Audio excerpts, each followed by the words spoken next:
نماز باجماعت مسجد میں ادا کرنے کے وجوب پر دلائل۔ سائل کا کہنا ہے میں ایک نیا مسلمان ہوں اور یہ معلوم کرنا چاہتا ہوں کہ کیا مسلمان شخص کے لیے فرضی نماز مسجد میں ادا کرنا افضل ہے اور اس کی دلیل کیا ہے؟ الحمدللہ والصلاة والسلام علی رسول اللہ۔ اس حوالے سے سب سے پہلی بات، ہم اللہ رب العزت کا شکر اور اس کی تعریف کرتے ہیں جس نے آپ کو اسلام میں داخل ہونے کا شرف بخشا۔ یہ ایسی عظیم نعمت ہے جس کا جتنا بھی شکر کیا جائے وہ کم ہے۔ اس حوالے سے دوسری بات، مسلمان کو یہ جاننا ضروری ہے کہ نماز اسلام کا سب سے عظیم عملی رکن ہے اور مسلمان اور کافر کے مابین یہی حد فاصل ہے۔ جابر رضی اللہ عنہ بیان کرتے ہیں کہ میں نے رسول اللہ صلی اللہ علیہ وآلہ وسلم کو یہ فرماتے ہوئے سنا، آدمی اور شرک اور کفر کے مابین حد نماز کا ترک کرنا ہے۔ صحیح مسلم حدیث نمبر 82۔ اس حوالے سے تیسری چیز، نماز با جماعت کے حکم میں فقہائے کرام کے کئی ایک اقوال ہیں۔ ان میں سے سب سے زیادہ صحیح قول یہ ہے کہ نماز با جماعت ادا کرنا واجب ہے، اور شرعی دلائل بھی اسی پر دلالت کرتے ہیں۔ عطا بن ابی رباح، حسن بصری، اوزاعی، ابو ثور رحمہم اللہ کا قول یہی ہے، اور امام احمد کا ظاہر مذہب یہی ہے۔ امام شافعی رحمہ اللہ نے المختصر المزنی میں بیان کرتے ہوئے کہا ہے، میں بغیر کسی عذر کے نماز با جماعت ترک کرنے کی رخصت نہیں دیتا۔ شیخ ابن باز اور شیخ ابن عثیمین رحمہم اللہ نے بھی اسے اختیار کیا ہے۔ اس کے وجوب کے دلائل سماعت کیجیے۔ اللہ رب العزت فرماتے ہیں، جب آپ ان میں ہوں اور ان کے لیے نماز کھڑی کریں تو چاہیے کہ ان کی ایک جماعت تمہارے ساتھ اپنے ہتھیار لیے کھڑی ہو، پھر جب یہ سجدہ کر چکیں تو یہ ہٹ کر تمہارے پیچھے آ جائیں، اور وہ دوسری جماعت جس نے نماز نہیں پڑھی وہ آ جائے اور آپ کے ساتھ نماز ادا کرے۔ سورۃ النساء آیت نمبر 102۔ ابن منذر رحمہ اللہ فرماتے ہیں، خوف کی حالت میں جماعت کرانے کے متعلق اللہ رب العزت کا یہ حکم اس بات کی دلیل ہے کہ حالت امن میں تو زیادہ واجب ہے۔ ریفرنس کے لیے دیکھیے الاوسط جلد نمبر 4 صفحہ نمبر 135۔ ابن قیم رحمہ اللہ کہتے ہیں، اس آیت سے استدلال کئی ایک وجوہات کی بنا پر ہے۔ سب سے پہلی وجہ، اللہ رب العزت نے نبی علیہ السلام کو انہیں باجماعت نماز پڑھانے کا حکم دیا۔ پھر اللہ تعالیٰ نے دوسرے گروہ کے بارے میں بھی دوبارہ یہی حکم دیتے ہوئے فرمایا، اور چاہیے کہ دوسرا گروہ جس نے نماز ادا نہیں کی آئے اور آپ کے ساتھ نماز ادا کرے۔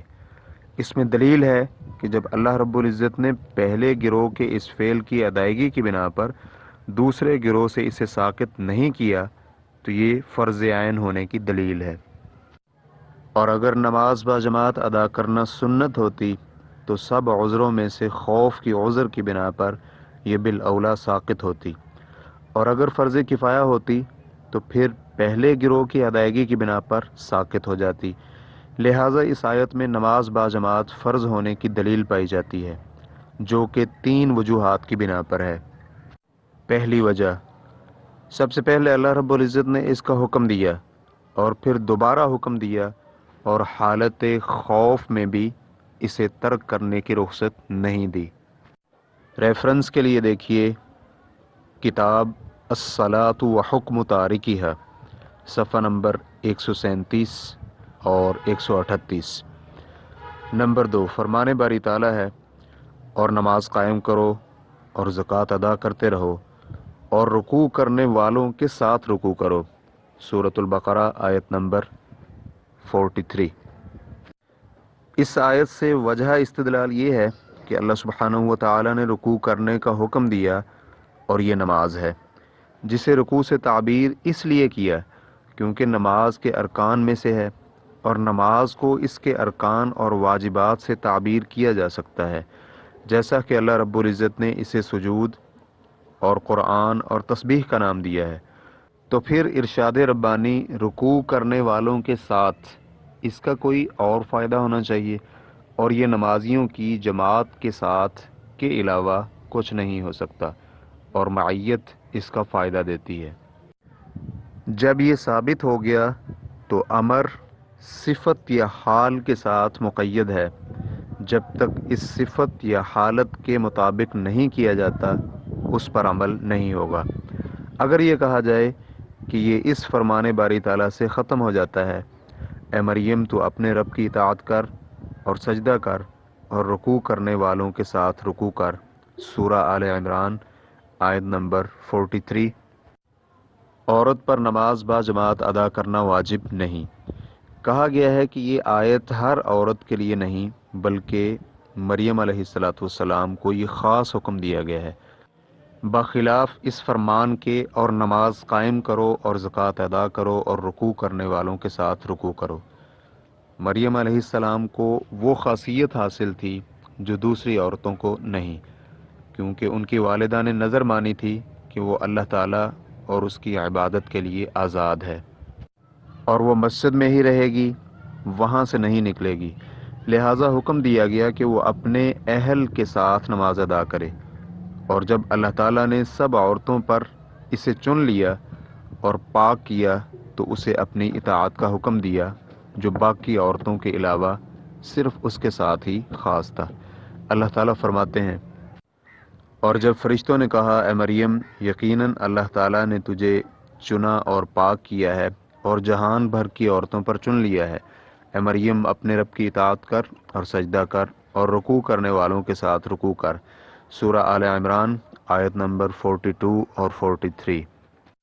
اگر یہ کہا جائے کہ رکوع کرنے والوں کے ساتھ رکوع کریں، یہ ان کی رکوع کی حالت میں ان کے ساتھ رکوع کرنے کے وجوب پر دلالت نہیں کرتا، بلکہ جس طرح انہوں نے کیا اسی طرح کا عمل کرنے پر دلالت کرتا ہے، جیسا کہ فرمان باری تعالیٰ ہے، اے ایمان والو اللہ کا تقوی اختیار کرو اور سچائی اختیار کرنے والوں کے ساتھ ہو جاؤ، سورۃ التوبہ آیت نمبر 119۔ چنانچہ معیت فعل میں مشارکت کا تقاضا کرتی ہے، اس سے اس میں مقارنہ لازم نہیں آتا۔ تو اس کا جواب یہ ہے کہ حقیقت میں ما بعد کی ما قبل کے ساتھ مصاحبت ہو تو معیت ہوتی ہے، اور یہ مصاحبت مشارکت سے زائد امر کا فائدہ دیتی ہے، اور خاص کر نماز میں۔ اور اگر یہ کہا جائے کہ جماعت کے ساتھ نماز ادا کرو یا میں نے جماعت کے ساتھ نماز ادا کی، تو اس سے ان کا جماعت میں اکٹھے ہونے کے علاوہ کچھ اور ثابت نہیں ہوتا۔ ریفرنس کے لیے دیکھیے الصلاۃ و حکم تارکیہا، صفحہ نمبر 139 تا 141۔ ابو ہریرہ رضی اللہ عنہ بیان کرتے ہیں، رسول اللہ صلی اللہ علیہ وآلہ وسلم نے فرمایا، اس ذات کی قسم جس کے ہاتھ میں میری جان ہے، میں نے ارادہ کیا کہ ایندھن جمع کرنے کا حکم دوں اور وہ جمع ہو جائے، تو پھر میں نماز کے لیے اذان کا حکم دوں، اور پھر کسی شخص کو لوگوں کی امامت کرانے کا حکم دوں، اور پھر میں ان مردوں کے پیچھے جاؤں اور انہیں گھروں سمیت جلا ڈالوں۔ اس ذات کی قسم جس کے ہاتھ میں میری جان ہے، اگر کسی کو معلوم ہو جائے کہ اسے موٹی گوشت والی ہڈی حاصل ہوگی یا پھر اسے اچھے سے 2 پائے کے کھر حاصل ہوں گے، تو وہ عشاء کی نماز میں حاضر ہوں۔ صحیح بخاری حدیث نمبر 618، صحیح مسلم حدیث نمبر 651۔ ابو ہریرہ رضی اللہ عنہ بیان کرتے ہیں کہ رسول اللہ صلی اللہ علیہ وآلہ وسلم نے فرمایا، منافقین کے لیے سب سے بھاری عشاء اور فجر کی نماز ہے۔ اگر انہیں علم ہو کہ اس میں کیا اجر و ثواب رکھا ہے تو وہ اس کے لیے ضرور آئیں، چاہے گھسٹ کر آئیں۔ اور میں نے ارادہ کیا ہے کہ نماز کی اقامت کا حکم دوں، پھر ایک شخص کو نماز پڑھانے کا حکم دوں، اور پھر اپنے ساتھ کچھ آدمی لے کر جاؤں جن کے ساتھ لکڑیوں کا ایندھن ہو، اور جو لوگ نماز کے لیے نہیں آتے انہیں گھروں سمیت جلا کر راکھ کر دوں۔ صحیح بخاری حدیث نمبر 626، صحیح مسلم حدیث نمبر 651۔ ابن منذر رحمہ اللہ کہتے ہیں، نبی اکرم صلی اللہ علیہ وآلہ وسلم کا نماز سے پیچھے رہنے والے لوگوں کے گھروں کو جلانے کا اہتمام کرنا نماز با جماعت واجب ہونے کا سب سے بڑا بیان ہے۔ کیونکہ یہ جائز نہیں کہ رسول اللہ صلی اللہ علیہ وسلم کسی مندوب اور اس چیز سے پیچھے رہنے والوں کو جلا کر راہ کریں جو فرض نہیں۔ ریفرنس کے لیے دیکھیے الاوسط جلد نمبر 4 صفحہ نمبر 134۔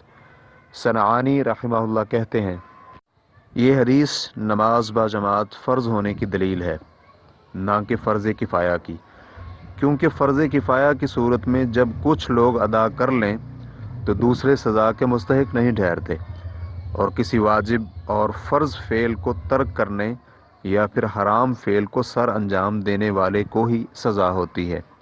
ریفرنس کے لیے دیکھیے سبل السلام جلد نمبر 2 صفحہ نمبر 18 اور 19۔ ابو ہریرہ رضی اللہ عنہ بیان کرتے ہیں ایک نابینا صحابی ابن ام مکتوم رضی اللہ عنہ نبی علیہ الصلاۃ والسلام کے پاس آتے ہیں اور عرض کرتے ہیں اے اللہ کے رسول صلی اللہ علیہ وآلہ وسلم، مجھے مسجد تک لانے کے لیے کوئی شخص نہیں۔ انہوں نے گھر میں نماز ادا کرنے کی رخصت طلب کی تھی، چنانچہ رسول اللہ صلی اللہ علیہ وآلہ وسلم نے اسے اپنے گھر میں نماز ادا کرنے کی رخصت دے دی، اور جب وہ جانے کے لیے پلٹے تو نبی علیہ الصلاۃ والسلام نے اسے بلایا اور فرمانے لگے کیا تم نماز کے لیے اذان سنتے ہو؟ تو انہوں نے جواب دیا جی ہاں۔ تو نبی علیہ الصلاۃ والسلام نے فرمایا کہ پھر مسجد میں آنا پڑے گا۔ اور ابو داؤد حدیث نمبر 552 اور ابن ماجہ حدیث نمبر 782 کے الفاظ کچھ یوں ہیں، تیرے لیے رخصت نہیں ہے۔ امام نووی رحمہ اللہ نے اس حدیث کی سند کے بارے میں صحیح یا حسن کا حکم لگایا ہے۔ ریفرنس کے لیے دیکھیے المجموع جلد نمبر 4 صفحہ نمبر 164۔ ابن منظر رحمہ اللہ کہتے ہیں جب نابینا شخص کو رخصت نہیں تو پھر آنکھوں والے شخص کو بالاولیٰ رخصت نہیں ہوگی۔ ریفرنس کے لیے دیکھیے الاوسط جلد نمبر 4 صفحہ نمبر 134۔ ابن قدامہ رحمہ اللہ کہتے ہیں جب نبی علیہ الصلاۃ والسلام نے نابینا شخص جسے مسجد میں لانے کے لیے کوئی دوسرا شخص نہ تھا رخصت نہیں دی تو پھر اس کے علاوہ کسی دوسرے کے لیے بالاولیٰ رخصت نہیں۔ ریفرنس کے لیے دیکھیے المغنی لابن قدامہ جلد نمبر 2 صفحہ نمبر 3۔ ابن مسعود رضی اللہ عنہ کہتے ہیں جسے یہ بات اچھی لگتی ہے کہ وہ کل اللہ رب العزت کو مسلمان ہو کر ملے تو اسے یہ نمازیں وہاں ادا کرنے کا اہتمام کرنا چاہیے جہاں اذان ہوتی ہو، کیونکہ اللہ رب العزت نے نبی علیہ الصلاۃ والسلام کے لیے سنن الہدا مشروع کی ہیں، اور یہ سنن الہدا میں سے ہے۔ اگر اپنے گھر میں پیچھے رہنے والے شخص کی طرح تم بھی اپنے گھروں میں نماز ادا کرنے لگ جاؤ تو تم نے اپنے نبی کی سنت کو ترک کر دیا، اور اگر تم اپنے نبی کی سنت ترک کر دو گے تو تم گمراہ ہو جاؤ گے۔ اور جو شخص بھی اچھی طرح وضو کرے، ان مساجد میں سے کسی ایک مسجد کی طرف آئے تو ہر قدم کے بدلے اللہ رب العزت ایک نیکی لکھتے ہیں اور ایک درجہ بلند کرتے ہیں، اور اس کی بنا پر ایک برائی کو مٹا ڈالتے ہیں۔ ہم نے دیکھا کہ منافق جس کا نفاق بالکل واضح ہوتا تھا وہی اس سے پیچھے رہا کرتا تھا۔ ایک شخص کو لایا جاتا اور وہ دو آدمیوں کے درمیان سہارا لے کر آتا اور اسے صف میں کھڑا کر دیا جاتا تھا۔ اور ایک روایت کے الفاظ یوں ہیں، نبی علیہ الصلاۃ والسلام نے ہمیں سنن الہدا کی تعلیم دی، اور جس مسجد میں اذان ہوتی ہو وہاں نماز ادا کرنا سنن الہدا میں شامل ہے۔ صحیح مسلم حدیث نمبر 654۔ ابن قیم رحمہ اللہ کہتے ہیں وجہ دلالت یہ ہے کہ نبی علیہ الصلاۃ والسلام نے نماز با جماعت سے پیچھے رہنے والوں کو ان منافقین کی علامت قرار دیا جن کا نفاق بالکل واضح ہو، اور کسی مستحب فعل کا ترک اور کسی مکروہ فعل کو سر انجام دینا نفاق کی علامت نہیں۔ اور جو شخص سنت میں علامت نفاق تلاش کرے تو اسے یہ علامت کسی فریضہ کے ترک کرنے یا پھر کسی حرام فعل کے ارتکاب میں ملیں گی۔ اور اس معنی کی تاکید اس طرح فرمائی جسے یہ اچھا لگتا ہے کہ وہ اللہ رب العزت کو کل کلام مسلمان ہو کر ملے تو وہ ان نمازوں کی ادائیگی وہاں کرے جہاں اذان ہوتی ہو، اور اسے ترک کر کے گھر میں نماز ادا کرنے والے کو پیچھے رہنے والا اور سنت کے تارک کا نام دیا۔ یہ سنت نبی اکرم صلی اللہ علیہ وسلم کا وہ طریقہ ہے جس پر نبی علیہ الصلاۃ والسلام عمل پیرا تھے، اور ان کی وہ شریعت ہے جو انہوں نے اپنی امت کے لیے مشروع کی ہے۔ اس سے وہ سنت مراد نہیں کہ جو چاہے اس پر عمل کر لے اور جو چاہے اسے ترک کر دے، اور اگر وہ اسے ترک کر دے تو گمراہ نہیں ہوگا، جیسا کہ چاشت کی نماز، قیام اللیل، سوموار اور جمعرات کا روزہ ترک کرنا۔ ریفرنس کے لیے دیکھیے الصلاۃ و حکم تارکیہا، صفحہ نمبر 146 تا 147۔ اجماع صحابہ۔ ابن قیم رحمہ اللہ کہتے ہیں، ابن مسعود رضی اللہ عنہ کہتے ہیں کہ ہم دیکھتے تھے کہ اس سے پیچھے رہنے والا صرف واضح نفاق والا منافق ہی ہوتا تھا۔ ابن مسعود رضی اللہ عنہما کہتے ہیں، جس نے اذان سنی اور بغیر کسی عذر کے اسے قبول نہ کیا، یعنی نماز کے لیے نہ آیا، تو اس کی نماز ہی نہیں ہوتی۔ ابو موسیٰ اشعری رضی اللہ عنہ کہتے ہیں، جس نے اذان سنی اور بغیر عذر کے اسے قبول نہ کیا، یعنی نماز کے لیے نہ آیا، تو اس کی نماز ہی نہیں۔ علی رضی اللہ عنہ کہتے ہیں، مسجد کے پڑوسی کی مسجد کے علاوہ کہیں نماز ہی نہیں ہوتی۔ ان سے پوچھا گیا مسجد کا پڑوسی کون ہے؟ تو انہوں نے جواب دیا جس نے اذان سنی۔ حسن بن علی رضی اللہ عنہما کہتے ہیں، جس نے اذان سنی اور بغیر کسی عذر کے نماز کے لیے نہ آیا تو اس کی نماز سر سے اوپر نہیں جاتی۔ علی رضی اللہ عنہ کا قول ہے، مسجد کے پڑوسیوں میں سے جس نے بھی اذان سنی اور وہ صحیح اور تندرست ہوا تو بغیر کسی عذر کے اس کی نماز نہیں۔ الصلاۃ و حکم تارکیہا، صفحہ نمبر 153۔ ہم انہی دلائل پر اکتفا کرتے ہیں۔ مزید تفصیلات کے لیے آپ حافظ ابن قیم رحمہ اللہ کی کتاب الصلاۃ و حکم تارکیہا کا مطالعہ کیجیے، اس میں بہت تفصیل اور فوائد موجود ہیں۔ اس کے علاوہ شیخ ابن باز رحمہ اللہ کا وجوب اداء الصلاۃ فی جماعہ کے موضوع پر رسالہ بھی بہت مفید ہے۔ واللہ تعالی اعلم۔ اسلام کیو ریکارڈنگز، مؤسسۃ الشیخ صالح المنجد، المملکۃ العربیۃ السعودیہ، فتویٰ نمبر 8918۔ والسلام علیکم ورحمۃ اللہ وبرکاتہ۔